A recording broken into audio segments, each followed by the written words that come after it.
Olá, meu nome é Tatiana Benites e hoje eu vou falar sobre a mulher e o varejo. A mulher e as orquestras sensoriais no varejo. Bom, nós temos uma definição do Gilles Lipovetsky sobre a primeira mulher. A primeira mulher é a mulher depreciada, é a mulher que servia para ficar em casa, para fazer bordados, para servir ao homem. É uma mulher que, no conceito do homem daquela época, era uma mulher perfeita. Era uma mulher angelical. Então, era uma mulher que servia para ficar em casa, para cuidar da casa e para cuidar do homem. A segunda mulher é uma mulher enaltecida, a mulher bela, a mulher que já consegue fazer mais de uma tarefa, ela cuida da casa, ela continua evoluindo, ela continua servindo ao homem, mas ela consegue pensar mais na beleza, ela consegue se cuidar mais, ela começa a ter mais vaidade. Então, a procurar algo que faça com que ela se sinta melhor, se sinta mais feminina. Então, essa seria a segunda mulher. E a terceira mulher é a mulher mais atual, é a mulher que ela é considerada indeterminada ou a multimulher. É aquela mulher que faz uma série de coisas ao mesmo tempo. Então, ela trabalha fora, ela cuida dos filhos, ela também dá atenção para o marido, ela lê, ela vai para academia, ela continua cuidando do corpo, cuidando da sua saúde, ela cuida dos negócios, ela faz a comida em casa. Então, é aquela mulher que dá conta de diversas atividades ao longo do seu dia. Então, quando Lipovetsky classifica a mulher, e quando ele conta a história, né, da evolução da mulher, ele classifica dessas três formas. Para ele existem esses três tipos de mulher, a primeira, a segunda e a terceira mulher. Bom, para a gente entender a mulher, a gente precisa conseguir entender um pouco da diferença que a gente tem entre homem e mulher. Temos alguns estudos, né, que dizem que o homem tem pensamentos por etapas. Então, assim como ele pensa, ele executa. Então, ele executa uma coisa de cada vez. E quando ele termina uma etapa, ele passa para outra. A mulher, ela tem esse procedimento diferente. Ela faz interligações. Então, ela não termina uma etapa para começar outra. Ela liga uma coisa na outra, ela fala, se eu começar nesse caminho e se eu for para o outro lado, eu consigo fazer isso também e consigo terminar aquele outro. Então, ela consegue fazer mais de uma atividade ao mesmo tempo, mas ela vai fazendo interligações do que ela pode fazer depois e o que ela pode ir concluindo ao meio do caminho. Isso não significa que o pensamento do homem seja melhor que o da mulher e não significa que o pensamento da mulher seja melhor que o do homem, né? Mas são jeitos diferentes de fazer as coisas. As mulheres olham em volta do alvo e os homens olham no centro do alvo. Os homens são muito mais diretos do que as mulheres, né? Os homens até falam que as mulheres são mais confusas, elas enrolam para chegar onde elas querem. E isso é verdade mesmo. Quando a gente fala de compras, que é o nosso caso dessa aula, a gente percebe isso claramente no ambiente de compras, numa loja, num supermercado, por exemplo. As mulheres, elas entram no supermercado com o objetivo de comprar um item, por exemplo, um extrato de tomate, mas ela, ao passar pelas prateleiras, ela começa a ver tudo, ela se interessa pelas outras coisas e ela pensa na possibilidade de comprar as outras coisas. Então, se alguma coisa chamar a atenção dela, ela vai acabar comprando outros itens. Ela foi para comprar um extrato de tomate no supermercado, mas ela passou na seção de frutas, ela comprou algumas frutas, ela passou, antes de chegar no extrato de tomate, ela passou na seção de bolachas, por exemplo, e acabou comprando alguns pacotes de bolacha. Então, a mulher, ela tem esse olhar de que ela tem que ver tudo para ela conseguir entender, para ela conseguir chegar no alvo.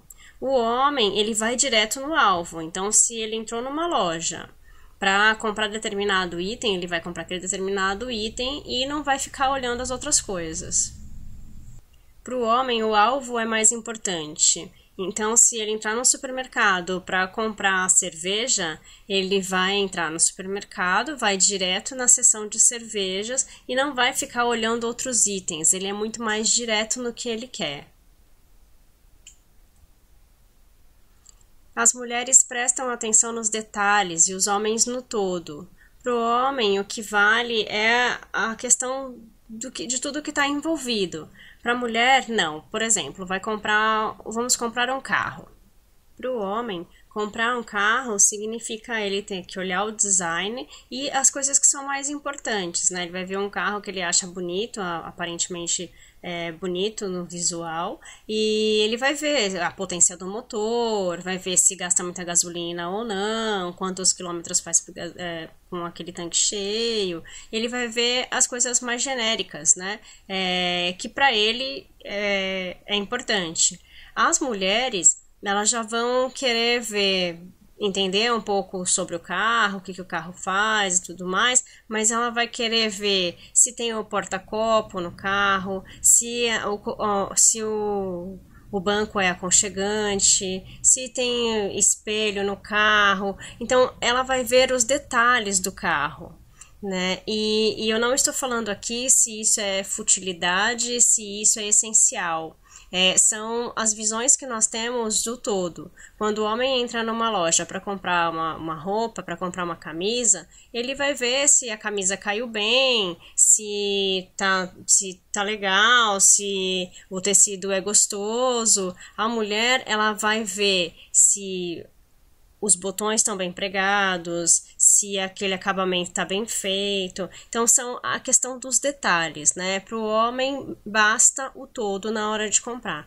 Para a mulher, ela tem que ver os detalhes, por isso ela demora mais para comprar. Como que é a mulher no momento da compra? Bom, as mulheres gostam do ritual de comprar, elas gostam do ritual de procurar, elas gostam do devaneio, né? De chegar lá e de parar de pensar nos problemas para pensar no que ela tem que comprar naquele momento. Comprar e imaginar o produto em uso, né? Então, ela já compra pensando em como que vai ser isso quando ela estiver usando, né? Quando ela compra uma maquiagem, por exemplo, ela já está pensando em como ela vai ficar bonita com aquela maquiagem. Então, a mulher, o ato de comprar para ela é muito importante. Então, ela demora mais fazendo essa compra, ela olha mais itens, né? Ela tem essa questão do ritual da compra.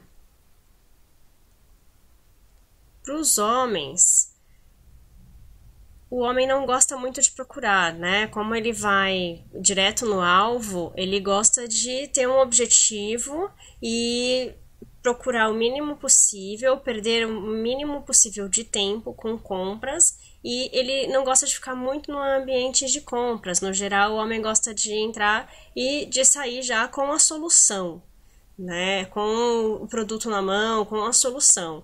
Então, o perfil do homem, por ser mais direto, ele não gosta muito desse devaneio que a mulher gosta. A mulher gosta de sair de casa com tempo para fazer compras.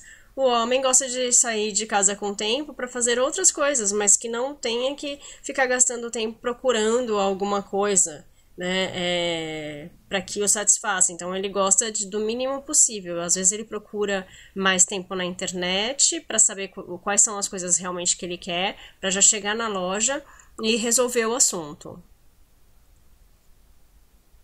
Como são as mulheres no momento da compra?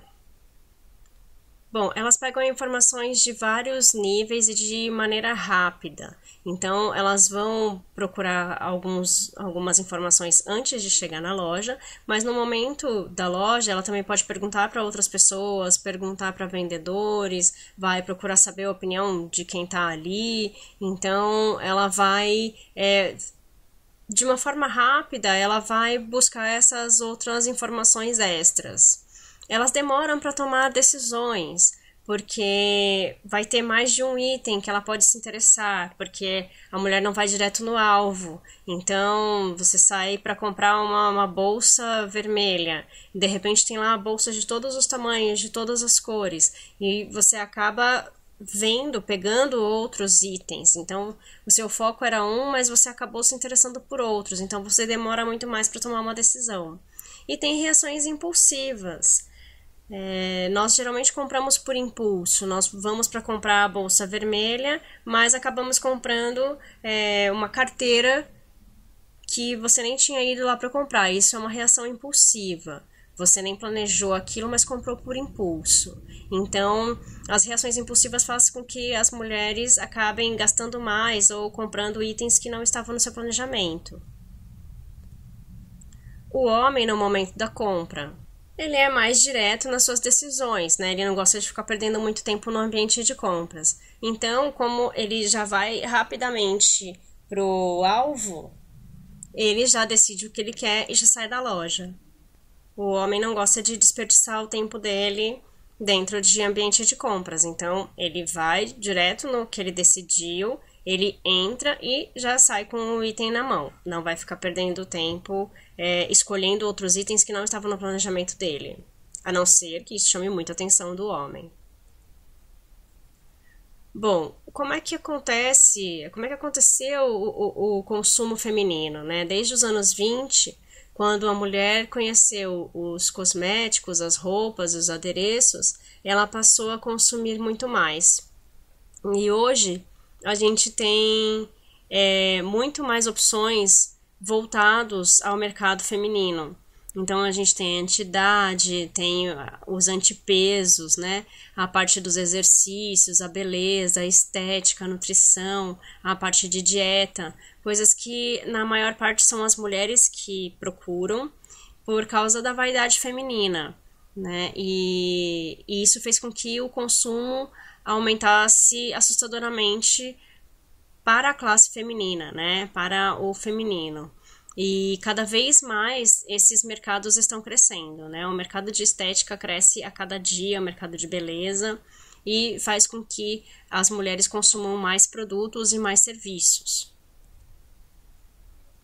E as mulheres ainda aspiram muito mais do que isso. Então, a cada dia, o mercado ainda se dirige mais às mulheres do que aos homens, porque sabe que, dependendo do tipo de produto ou de serviço, as mulheres realmente vão comprar.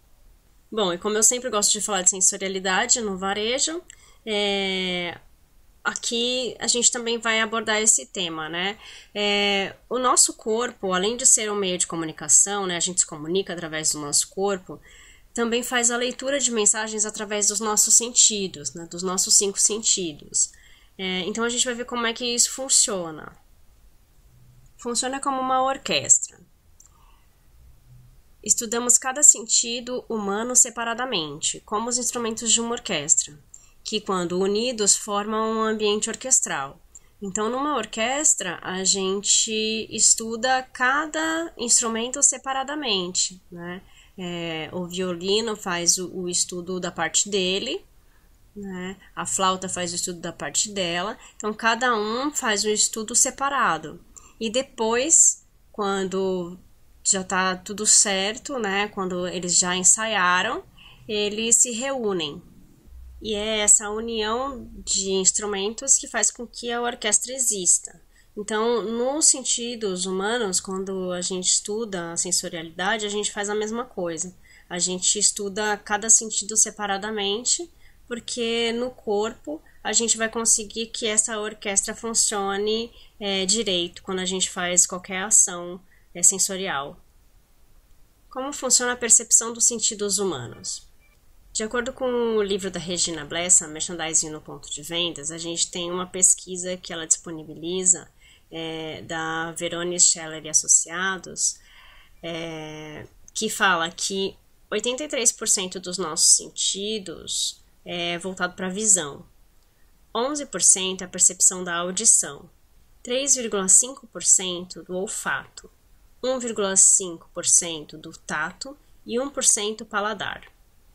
E a gente pode fazer com que as pessoas se sintam envolvidas dentro de um ambiente de compras se eu fizer alguma ação para esses sentidos, para envolver esses sentidos. Então, se eu pensar em ações mercadológicas, né, ações de marketing, numa estratégia, envolvendo os 5 sentidos, eu consigo envolver a pessoa muito mais dentro de uma loja, e se ela se sentir muito bem lá dentro, ela vai passar mais tempo dentro do local, e ela passando mais tempo dentro do local tem a possibilidade de ver mais itens, e a probabilidade de comprar mais itens também aumenta.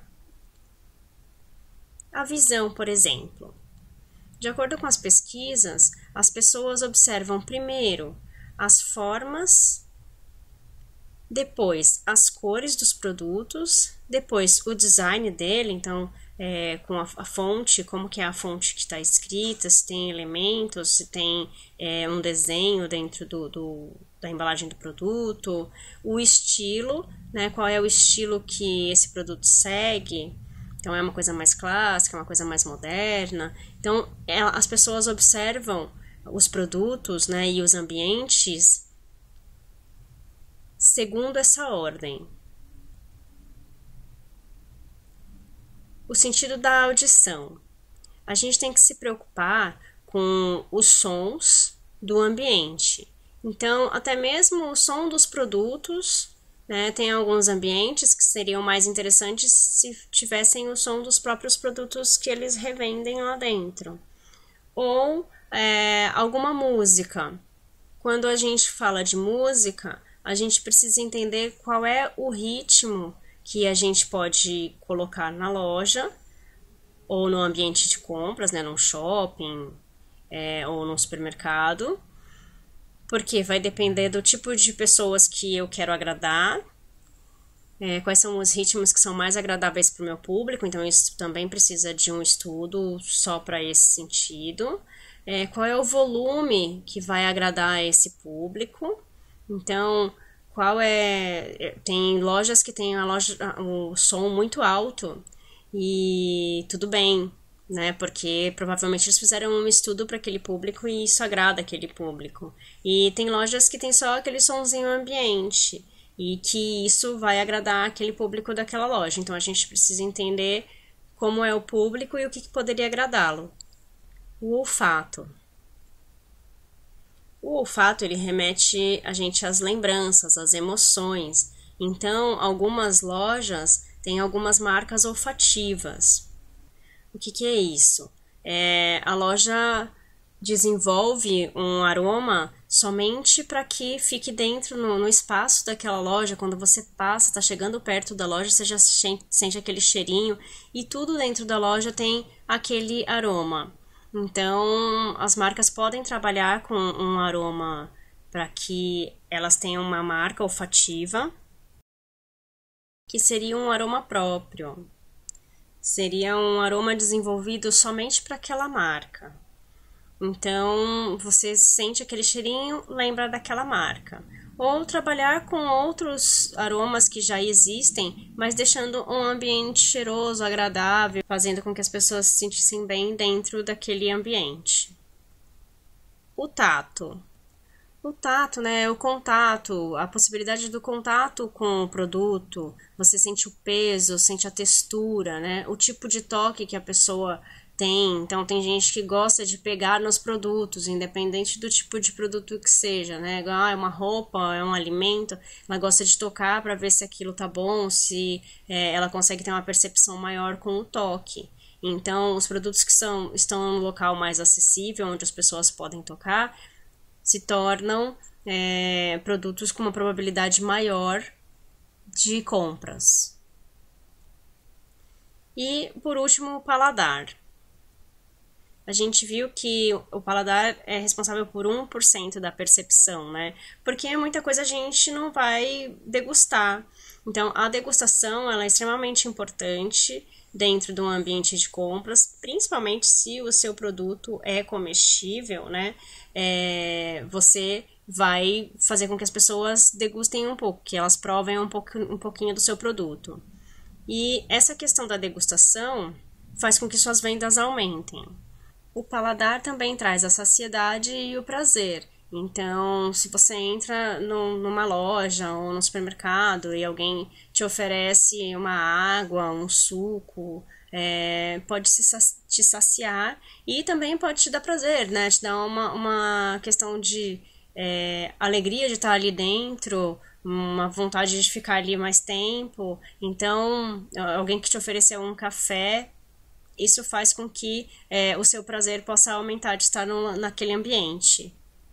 Bom, os nossos sentidos são aguçados quanto mais eles são estimulados. Então, quanto mais eu conheço os sentidos, eu consigo estimular mais. E quanto mais eu estimulo, eu faço com que as pessoas tenham mais percepções. E isso pode fazer com que as pessoas passem mais tempo dentro do ambiente de compras. Como as mulheres ficam mais tempo dentro do ambiente de compras porque elas já são mais impulsivas e elas não têm aquele foco dos homens, elas são mais estimuladas nesse sentido, porque como elas passam mais tempo lá dentro, elas têm mais tempo para perceber o aroma, para perceber o som da loja, para tocar em mais produtos, para experimentar alguma coisa que alguém está incentivando a degustação. Então, a mulher ela consegue ter esses estímulos mais aflorados porque ela passa mais tempo dentro das lojas. Nas lojas há a sugestão de um ambiente mais adequado. Então, quanto mais as lojas fazem algumas ações pensando nos sentidos, mais elas conseguem se adequar ao público. Nas lojas, a gente tem a sugestão de um ambiente mais adequado, ou seja, quando a loja trabalha essa questão dos sentidos, quando ela estuda o seu público e consegue fazer com que as pessoas se sintam melhores dentro do ambiente, ela consegue trabalhar a sensação do bem-estar, da acolhida, do tratamento especial. Então, ela começa a ver outros aspectos que vão além dos sentidos. Então, quais são os benefícios que ela pode dar para o cliente para que ele passe mais tempo lá dentro? E a mulher, ela adora essa sensação de estar dentro de um ambiente de compras e se sentir acolhida. E quanto mais ela se sente lá bem dentro de um ambiente de compras, mais tempo ela vai passar lá dentro. Então, é nisso que a gente tem que se preocupar quando a gente fala de estratégia de marketing. A estratégia de marketing sensorial, ela é utilizada para isso, para atrair clientes e fazer com que eles se sintam bem e passem mais tempo dentro do ambiente. Obrigada!